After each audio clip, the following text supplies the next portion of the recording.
Bonsoir à tous les amis, j'espère que vous allez bien, moi ça va, merci. Aujourd'hui on va faire les pronostics de NXT Vengeance Day 2025, un autre PLE de la branche de développement de la WWE NXT. Voilà, qui sera diffusé demain vers 2 heures du matin en Algérie, voilà. Et je sais plus aux États-Unis, mais en tout cas aux États-Unis, ça sera sur Peacock et à l'international sur le WWE Network et Netflix. Voilà, on va commencer sans trop tarder. Premier match de la carte, c'est un strap match entre Trick Williams et Eddie Thorpe. Franchement, les deux sont cool.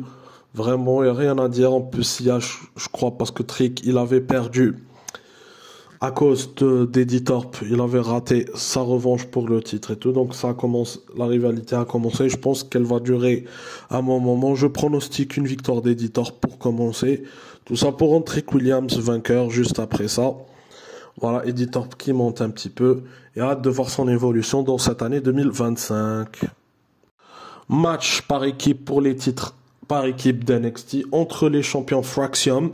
Voilà, l'équipe composée de Axiom et Nathan Fraser face à leur challenger Josh Briggs et Yoshiki Inonamura, une équipe un petit peu inédite.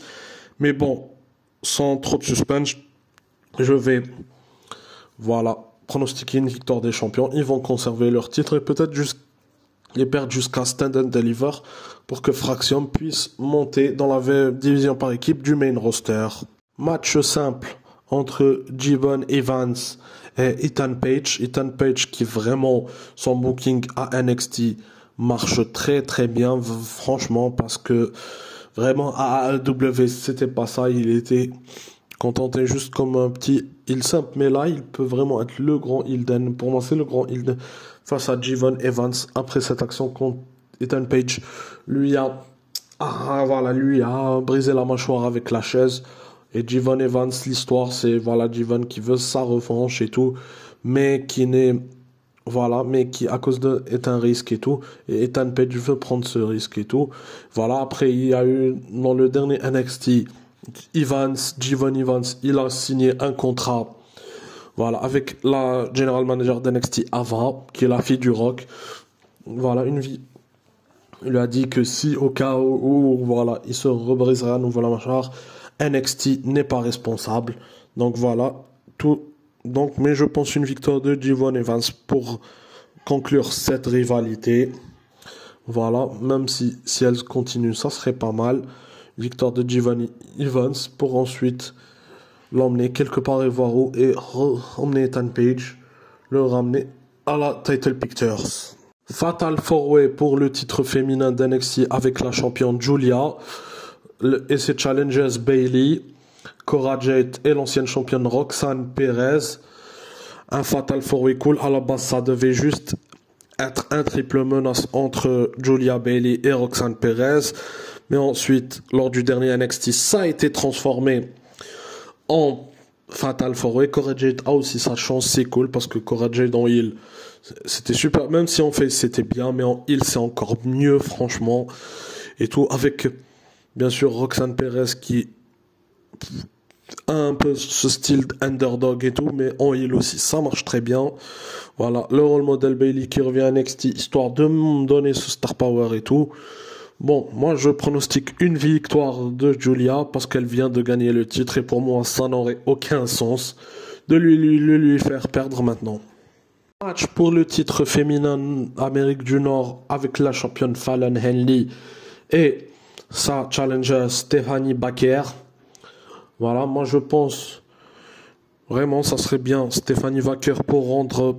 Je pronostique directement une victoire de Stephanie Baker pour prendre le titre à Fallon Henley, même si le règne de Fallon était pas mal, mais Stephanie Baker, ça serait bien qu'elle gagne maintenant pour redonner un peu, de l'importance et surtout de faire monter la mid-card féminine de NXT et en plus de rajouter du star power dans ce titre, parce que ça serait bien du star power dans ce titre et tout.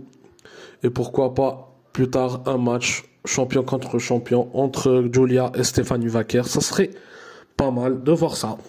Et pour finir, le triple threat pour le titre d'NXT entre le champion The Ruler Oba Femi et ses challengers, les représentants de A-Town Down Under, Austin Theory et Grayson Waller, deux anciens d'NXT. Bon, Austin Theory, un ancien d'NXT Black and Gold, et Grayson Waller de NXT Pot de Peinture, voilà, 2.0, pour ceux qui le savent.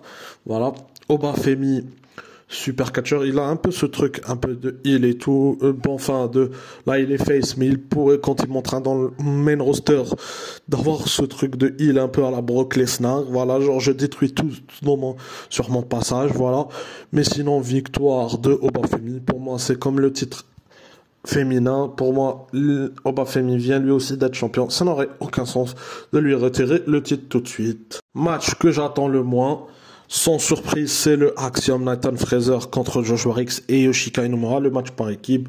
Vraiment, il ne me hype pas tant que ça, parce que je pense que Fraxium va gagner, voilà. Match que j'attends le plus, c'est le match féminin, le Fatal 4-Way, parce que sa construction me plaît beaucoup. Les catcheuses qu'il y a aussi me plaisent aussi.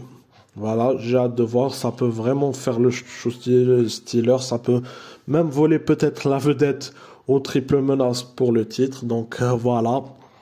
Donc faut faire attention, moi je prends ce match parce que c'est celui qui me hype le plus. Ma hype sur 10, je vais pas vous mentir, c'est un bon 6 sur 10, voilà, et je veux dire, c'est pas le meilleur show NXT auquel j'ai le plus d'attente et tout, mais j'ai toute hâte de le voir et tout, et voir ce que ça va donner. Voilà, c'est tout ce que j'ai à dire.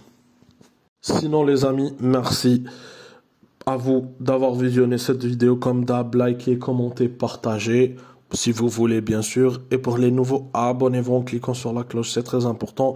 Moi je vous dis, passez une bonne soirée et une bonne Saint-Valentin s'il y a des couples qui me regardent, et moi je vous dis à la prochaine et ciao.